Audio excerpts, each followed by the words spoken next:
అవును, ఈ ప్రత్యక్ష గుడారమును నిర్మించడానికి ఆ డీటెయిల్స్, ఆ కొలతలు, ఆ నమూనాలు ఎక్కడి నుండి మోషే పొందాడు? దేవుని వాక్యం సెలవిస్తుంది, దేవుడే సెలవిచ్చారు.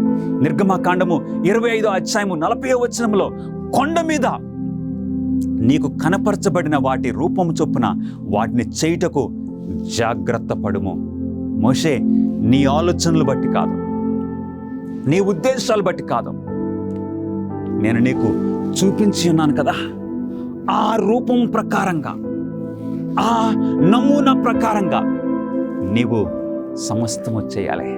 దాని కొలతలు, దాని ఉపకరణములు, ఆ ఉపకరణములు ఏది ఎక్కడ ఉండాలి అంతా కూడా నేను నీకు చూపించిన విధానంగానే చేయటానికి జాగ్రత్త పడమని దేవుడు మోషేకి హెచ్చరిక చేశారు. అంటే దేవుడు నిర్మించమని చెప్పిన ఆ గుడారానికి అన్ని కొలతలు, ఉపకరణములు అన్నీ కూడా దేవుడు మోషేకి చాలా జాగ్రత్తగా చూపించారు.